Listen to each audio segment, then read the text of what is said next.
Leonardo Monteiro zomba de Nicolas Ferreira ao vivo. Ele responde: a altural auditório estava lotado. Câmeras posicionadas estrategicamente capturavam cada movimento, cada expressão. As luzes focavam o centro do palco, onde dois homens se encaravam, com olhares intensos. De um lado, Leonardo Monteiro, veterano da política brasileira, conhecido por seu estilo agressivo e provocador. Do outro, Nicolas Ferreira, o jovem deputado que rapidamente ascendeu no cenário político nacional com sua retórica afiada e posições conservadoras. A tensão era palpável. Ninguém imaginava que aquele debate, transmitido ao vivo para milhões de brasileiros, terminaria de forma tão inesperada. Senhoras e senhores, bem-vindos ao grande debate nacional, anunciou a mediadora, uma respeitada jornalista que tentava manter a compostura diante da eletricidade que emanava dos dois oponentes. Hoje discutiremos os rumos da educação brasileira e as políticas públicas para a juventude. Leonardo Monteiro ajustou seu terno impecável, um sorriso confiante dançando em seus lábios. Tinha planejado cada movimento daquela noite, cada provocação. Seu objetivo era claro: desestabilizar o jovem adversário, expô-lo como inexperiente, fazê-lo perder o controle diante das câmeras. O político veterano sabia que uma única gafe poderia ser ampliada nas redes sociais, destruindo reputações em questão de horas. Nicolas, por sua vez, mantinha-se sereno. Vestia uma camisa azul simples, sem gravata. Sua juventude contrastava com a experiência de Monteiro, mas seus olhos revelavam uma determinação inabalável. Havia estudado meticulosamente, seu oponente conhecia suas táticas, seus pontos fracos, e carregava consigo algo que poucos sabiam: informações que poderiam mudar completamente o rumo daquele confronto.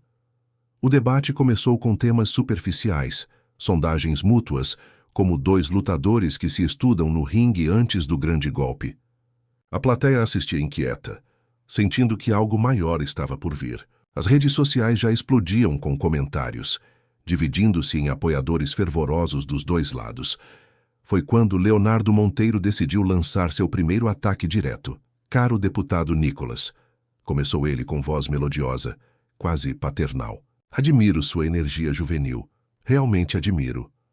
Mas não acha que está um pouco, digamos, fora de sua profundidade aqui? Afinal, enquanto eu já negociava acordos internacionais para nosso país, você ainda estava aprendendo a amarrar os cadarços. Risos contidos ecoaram pelo auditório. A câmera focou no rosto de Nicolas, esperando captar qualquer sinal de nervosismo ou irritação. Mas o jovem deputado apenas sorriu calmamente. Agradeço sua preocupação, deputado Monteiro. É verdade que o senhor tem mais tempo de estrada. Muito mais tempo, aliás. Nicolas fez uma pausa significativa. Mas sabe o que eu aprendi? Que às vezes essa estrada longa demais leva a desvios de caráter que a juventude ainda não teve tempo de cometer. O sorriso de Leonardo vacilou por um instante, mas ele rapidamente recuperou a compostura. A plateia reagiu com um coletivo. O primeiro round terminou empatado. A mediadora tentou direcionar a conversa para políticas educacionais, mas era evidente que ambos tinham agendas próprias para aquela noite. O debate rapidamente esquentou quando Leonardo mencionou um projeto de lei proposto por Nicolas. Seu projeto sobre valores tradicionais nas escolas é, com todo respeito, um retrocesso digno da Idade Média, ou talvez do seu quintal em Minas Gerais, onde o tempo parece ter parado. Leonardo sorriu para as câmeras, satisfeito com sua provocação regionalista. A plateia reagiu dividida. Alguns aplaudiram, outros vaiaram. As redes sociais entraram em ebulição. O nome de Nicolas já era trending topic, com opiniões polarizadas inundando todas as plataformas. Interessante que mencione meu quintal em Minas, respondeu Nicolas com tranquilidade surpreendente. Sabe o que temos por lá? Valores, respeito, coisas que talvez o senhor tenha deixado pelo caminho em tantos anos de corredores de Brasília. Leonardo riu, mas seus olhos não acompanharam o riso. Algo na calma de Nicolas o incomodava profundamente. O jovem deputado parecia inabalável, como se soubesse de algo que ninguém mais sabia. Valores, respeito. Leonardo abandonou o tom jocoso e partiu para o ataque direto. Vamos falar de valores, então. Que valores são esses que o fazem defender teorias conspiratórias nas redes sociais? Que valores são esses que o levam a propagar desinformação para milhões de jovens seguidores? A temperatura do debate subiu drasticamente. A mediadora tentou intervir, mas Leonardo estava decidido a não parar. Você representa tudo o que está errado na política moderna, Nicolas. É um produto de marketing, um fenômeno das redes sociais sem substância real. Seus discursos inflamados podem enganar adolescentes impressionáveis, mas não enganam quem conhece os bastidores do poder. O auditório silenciou. Aquilo havia sido um golpe baixo, e todos sabiam. As câmeras focaram em Nicolas, esperando ver o jovem deputado desmoronar sob a pressão. Era exatamente o que Leonardo queria: provocá-lo até que ele perdesse o controle, cometesse um erro, desse um grito, uma resposta emocional que pudesse ser recortada e viralizada como prova de sua imaturidade. Mas então algo inesperado aconteceu. Nicolas sorriu, um sorriso genuíno, quase compassivo. Sabe, deputado Monteiro, durante semanas me preparei para este debate. Estudei seus discursos, suas estratégias, sua carreira inteira. E cheguei a uma conclusão interessante. Nicolas fez uma pausa, olhando diretamente nos olhos do adversário. O senhor não me ataca por discordar das minhas ideias. Me ataca porque tem medo. Leonardo soltou uma gargalhada forçada. Medo? De você? Ora, garoto. Sim, medo, continuou Nicolas, imperturbável. Medo porque represento uma geração que não se curva aos velhos acordos, às velhas práticas. Uma geração que cresce questionando o status quo que o senhor ajudou a construir.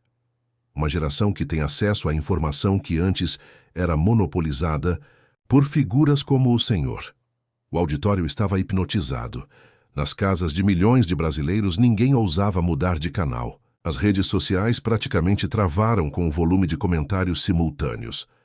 Mas sabe o que é mais interessante? Continuou Nicolas. Enquanto o senhor preparava ataques pessoais para este debate, eu me dediquei a estudar políticas públicas.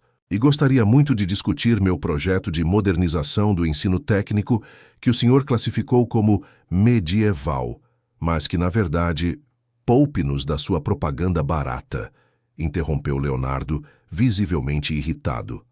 A calmidade de Nicolas o estava desestabilizando. Este não era o roteiro que havia planejado. Todos sabemos que seu projeto é apenas uma fachada para impor sua agenda ideológica nas escolas. Foi quando Leonardo cometeu seu erro fatal. No calor do debate, percebendo que estava perdendo o controle da situação, decidiu jogar sua cartada final. Uma acusação que havia guardado especialmente para aquele momento, baseada em rumores que circulavam nos bastidores políticos. Talvez devêssemos falar sobre os verdadeiros motivos por trás de seu projeto. Talvez devêssemos mencionar as reuniões secretas com certos empresários do setor de educação privada. Não é mesmo, deputado Nicolas? Um burburinho tomou conta do auditório. A acusação era grave e completamente inesperada. A mediadora tentou intervir pedindo provas, mas Leonardo continuou. Tenho informações de que seu escritório recebeu representantes de grandes grupos educacionais privados 3 vezes no último mês.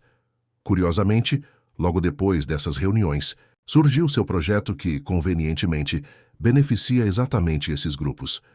Coincidência, deputado? O auditório estava em choque. As redes sociais explodiram com a acusação. Era o momento que Leonardo esperava. Havia jogado a isca perfeita. A acusação bombástica que certamente faria o jovem deputado perder o controle, gritar, talvez até abandonar o debate. Seria sua vitória final. Nicolas permaneceu em silêncio por alguns segundos que pareceram eternidade. A tensão era palpável. Então, calmamente retirou seu celular do bolso. Eu esperava que chegássemos a este ponto, deputado Monteiro. Realmente esperava. Nicolas manipulou o aparelho por alguns instantes. É fascinante como o senhor menciona. Reuniões secretas no meu gabinete, quando na verdade foram reuniões públicas, registradas oficialmente, com representantes não apenas de instituições privadas, mas também públicas, além de professores, estudantes e especialistas em educação. Nicholas virou a tela de seu celular para as câmeras, mostrando documentos oficiais com as listas de presença das referidas reuniões. Mas já que estamos falando de reuniões secretas...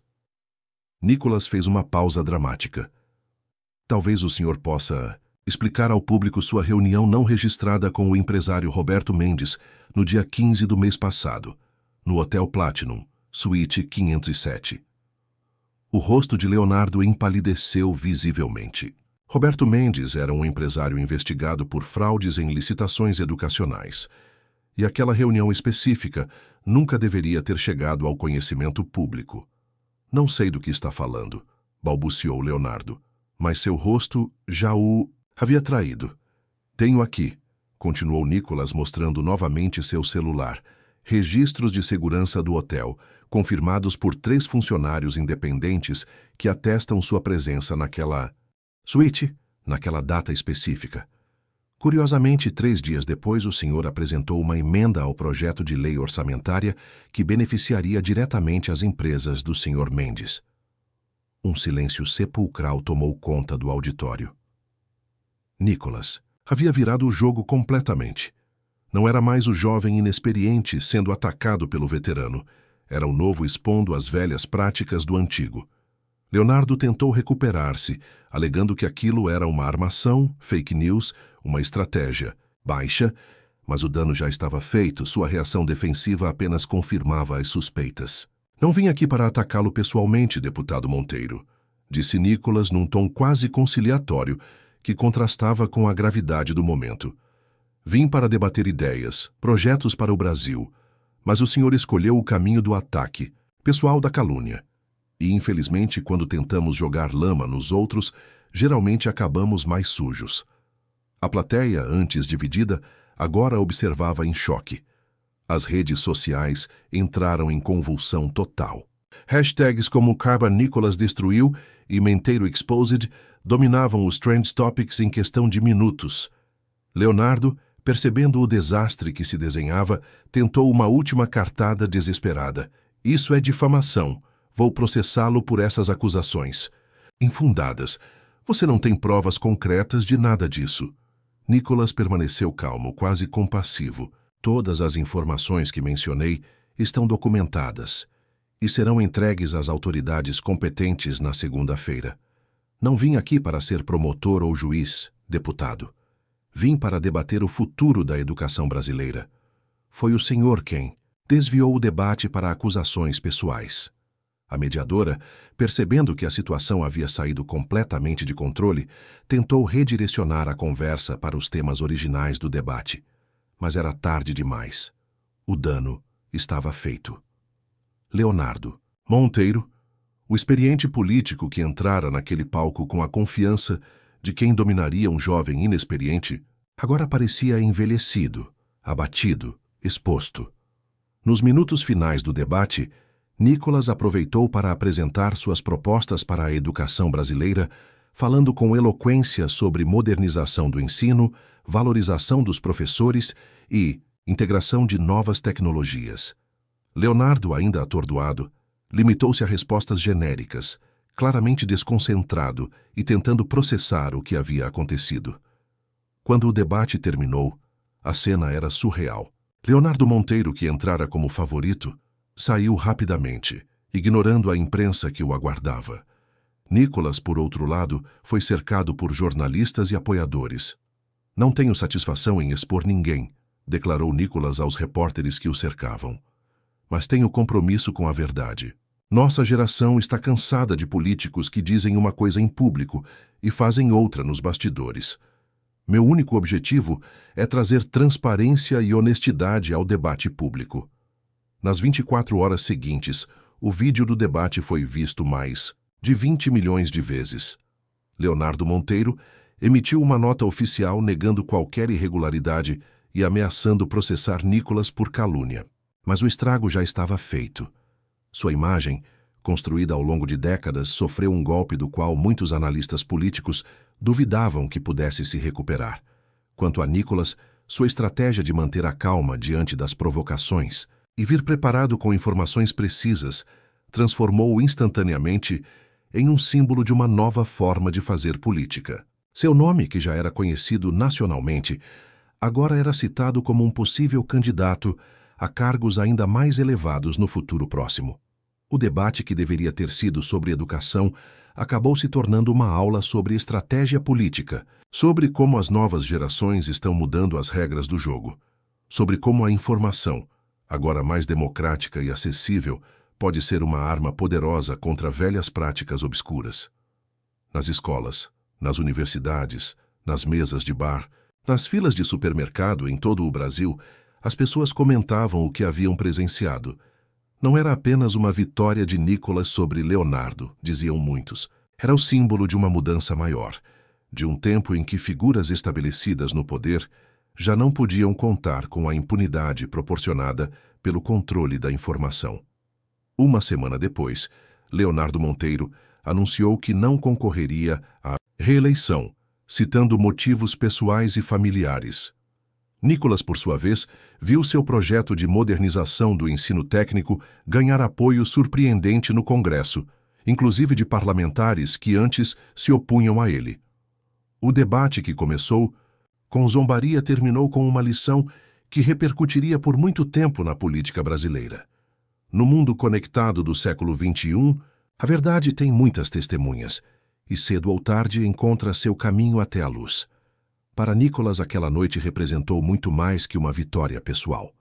Representou a validação de sua crença de que uma nova política era possível, uma política baseada em transparência, preparação e defesa intransigente de princípios. Para milhares de jovens que assistiram àquele confronto, ficou a mensagem de que é possível enfrentar o estabelecido sem perder a compostura, de que o conhecimento e a verdade são armas mais poderosas que ataques pessoais e provocações vazias. O vídeo daquele debate, com o título "Leonardo Monteiro zomba de Nicolas Ferreira ao vivo e ele responde à altura", continuaria circulando pelas redes sociais por anos, inspirando uma nova geração de brasileiros a se interessar por política não como um jogo sujo de ataques mútuos, mas como um campo onde ideias e princípios podem e devem prevalecer sobre personalismos e velhas práticas. E sempre que alguém assistia àquele vídeo até o final, a mesma pergunta pairava no ar. Como Leonardo Monteiro, com toda a sua experiência, não percebeu que estava cavando sua própria sepultura política ao subestimar um adversário apenas por sua juventude? A resposta, muitos concluíam, estava na arrogância típica de quem passou tempo demais no poder, acreditando-se intocável e subestimando a força transformadora de uma nova geração conectada, informada e determinada a mudar as regras do jogo. Aquele debate entrou para a história política brasileira não apenas como um confronto entre dois homens, mas como o símbolo de um choque entre duas eras, dois modos de fazer política. E, para quem assistiu até o final, ficou claro qual deles prevaleceria no futuro. Se você gosta dos vídeos e apoia o deputado Nicolas Ferreira, deixe seu like, o joinha no vídeo e se inscreve no canal. Até o próximo vídeo.